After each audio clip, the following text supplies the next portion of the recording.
একটি ভিডিও সম্প্রতি ভাইরাল হয়েছে। একজন প্রবাসী বাংলাদেশে সৌদি কফিলের জন্য সান্ডা ধরছেন। প্রশ্ন হলো, সান্ডা খাওয়া জায়েজ আছে কিনা?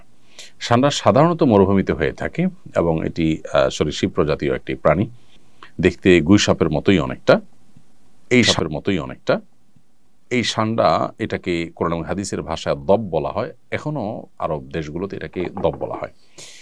এই সান্ডা খাওয়ার ব্যাপারে 3 ধরনের হাদিস পাওয়া যায়। 3 ধরনের হাদিসই আসলে বিশুদ্ধ। একটা হাদিসে নিষেধাজ্ঞা প্রমাণিত হয়, এক হাদিসে রান্না করার পরে ফেলে দেওয়ার কথা প্রমাণিত আছে, আবার কোনো কোনো হাদিসে নবীজির সামনে সাহাবায়ে কেরামের খাওয়ার কথা বর্ণিত হয়েছে। তো এ সম্পর্কে নিষেধাজ্ঞার হাদিসটি বর্ণিত হয়েছে আবু দাউদে, যিনি বর্ণনা করেছেন আব্দুর রহমান ইবনে শিবিল রাহিমাহুল্লাহ, যে হাদিসটিকে ইবনে হাজার আসকালানি রাহিমাহুল্লাহ হাসান বলেছেন। সেই হাদিসটির ভাষ্য হলো যে নাহান নবী সাল্লাল্লাহু আলাইহি ওয়াসাল্লাম আন আকলি লাহমিদ দব, নবী সাল্লাল্লাহু আলাইহি ওয়াসাল্লাম দব বা সান্ডার গোশত খেতে নিষেধ করেছেন। এটা পরিষ্কার নিষেধাজ্ঞা। আরেকটি হাদিস বর্ণিত হয়েছে মুসনাদে আহমদে, যেটিকে ইমাম ইবনে হাজাম এবং ইমাম আইনি এবং শাওকানি রাহিমাহুল্লাহ তারা সহিহ বলেছেন।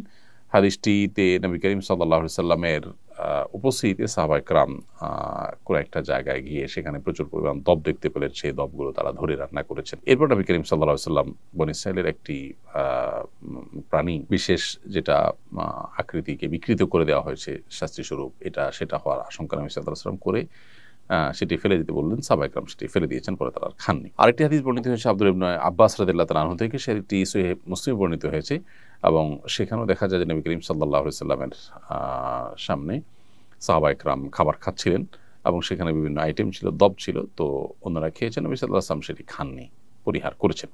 তো 3 নম্বর হাদিস থেকে অনুমোদন বোঝা যায়। এসব হাদিসগুলোই বিশুদ্ধ এবং এসব হাদিসগুলোকে সামনে রেখে পৃথিবীর সংখ্যাগরিষ্ঠ ওলামায়ে কেরাম বা বেশিরভাগ ইমামগণই দব খাওয়াকে জায়েজ বলেছেন। আর হানাফি মাযহাবের ওলামায়ে কেরাম এটিকে মাকরুহ বলেছেন, অপছন্দনীয় বলেছেন। মাকরুহ বলার ক্ষেত্রে আবার অনেক ওলামায়ে কেরাম মাকরুহ তাহরিমি বলেছেন, কেউ তানজিহ বলেছেন হানাফি ওলামাদের মধ্য থেকে। তো বেশিরভাগ ওলামায়ে কেরাম এটি খাওয়াকে জায়েজ বলেছেন। কারোর রুচিতে নাবাদ তিনি না খেলেন, সেটা সম্পূর্ণ ভিন্ন বিষয়। জেহাদউদ্দিন আপনি লিখেছেন, বর্তমান সমাজের অনেক পরিবারে শাশুড়ি ও বউয়ের মাঝে কলহ লেগে থাকে। এ ধরনের সমস্যার সমাধানের উপায়টা কি? বেশিরভাগ পরিবারগুলোতেই দাম্পত্য কলহ মূলত বউ শাশুড়িকে ঘিরেই শুরু হয় এবং এটির ফলশ্রুতিতে কত ছেলে যে এ পর্যন্ত আত্মাহুতি দিতে হয়েছে বা তারা আত্মহত্যার পথ বেছে নিয়েছেন অনাকাঙ্ক্ষিতভাবে, অপ্রত্যাশিতভাবে, সেটা আসলে বলার অপেক্ষা রাখে না। তো বউ শাশুড়ির মাঝে যে কলহ, এই কলহ দূরের উপায়টা কি? এটা দূরের উপায় হলো, প্রত্যেকটা মানুষের দায়িত্ব আছে, তার কর্তব্য আছে এবং তার অধিকারের সীমারেখা আছে। এটার জানাশোনা বাড়াতে হবে, এটার আলাপচারিতা বাড়াতে হবে, সচেতনতা সৃষ্টি করতে হবে। আমাদের দেশে যারা মারা সন্তানকে অনেক বেশি ভালোবাসেন, সবার চেয়ে বেশি ভালোবাসেন সন্দেহাতীতভাবে। কিন্তু এই ভালোবাসার কারণে সন্তানকে অনেক সময় মা এমন বেশি আগলে রাখেন যেটা আসলে মা হিসাবে তার অধিকারের সীমা ছাড়িয়ে চলে যায়। যেমন বিয়ের পর ছেলে তার স্ত্রীকে নিয়ে সংসার যখন করা শুরু করে, অনেক মা চান যে প্রত্যেকটা বিষয়ে তার সাথে কথা বলা হবে, তিনি সবকিছু শুনবেন, বলবেন। এটা অনেক ক্ষেত্রেই বাড়াবাড়ি। মায়েদের এটা বোঝা উচিত। সন্তান যখন বড় হয় তখন তার নিজস্ব মতামত সৃষ্টি হয়। যখন তিনি বিয়ে করেন তখন তার সাথে তার স্ত্রীর মতামতে সে যুক্ত হয়। এখানে মা অবশ্যই তাকে গাইড করবেন, তাকে পরামর্শ দিবেন, মতামত দিবেন। মায়ের অবশ্যই চাওয়া থাকতে পারে, কিন্তু সেটার একটা সীমা রেখা থাকতে হবে। ধরুন ছেলে উপার্জন করছে, ছেলে উপার্জন করার পর ছেলের উপার্জনকে কে নিয়ন্ত্রণ করবে? স্ত্রী চান তিনি নিয়ন্ত্রণ করবেন, মা চান তিনি নিয়ন্ত্রণ করবেন। আর শরিয়ত চায় যিনি উপার্জন করছেন তিনি তার উপার্জনকে নিয়ন্ত্রণ করবেন। সন্দেহাতীতভাবে মায়ের প্রতি রেসপেক্ট থাকবে, মায়ের পরামর্শকে সর্বোচ্চ আমল নেওয়ার চেষ্টা করবেন, আর স্ত্রীর যা পাওনা প্রাপ্য আছে সেগুলো দিবেন এবং তিনিও কোনো যৌক্তিক পরামর্শ দৃষ্টিকে আমল নেওয়ার চেষ্টা করবেন। কিন্তু দিন শেষে সিদ্ধান্ত নেওয়ার ক্ষমতা ইসলাম দিয়েছে যিনি উপার্জন করেছেন তাকে। এখন মা যদি মনে করেন যে ছেলে আমার উপার্জন করে সব আমার কাছে দিবে, আমি যা খুশি তা বউকে দেব বা দেব না। অনেক প্রবাসীরা আছেন, তাদের উপার্জনের সমস্ত টাকা বাবা মা আশা করেন যে আমাদের কাছে দিয়ে দিবে, আমরা আমাদের মতো বিষয়কে নিয়ন্ত্রণ করব। এগুলো সবগুলোই কিন্তু বাড়াবাড়ি এবং বাবা মা হিসাবে তাদের যতটুকু অধিকার আছে তার সীমা ছাড়িয়ে চলে যাওয়া।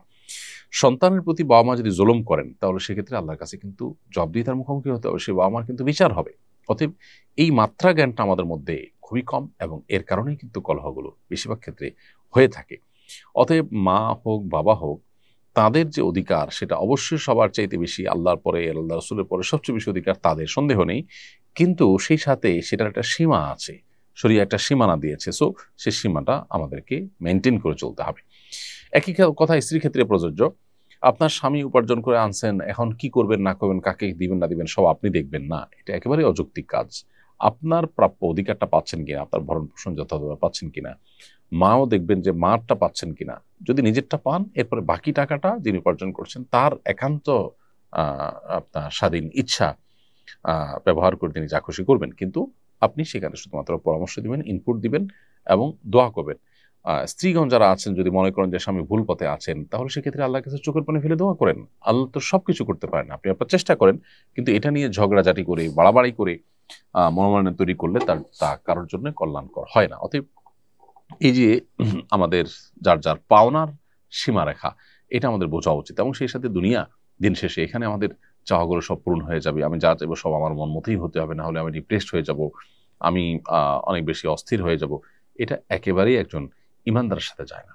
বিধায় আমাদের সহনশীল হতে হবে, ধৈর্যশীল হতে হবে, তাহলে ইনশাআল্লাহ এই পারিবারিক কলহগুলো কমবে। আস-সুন্নাহ ফাউন্ডেশন, উম্মার স্বার্থে সুন্নাহর সাথে।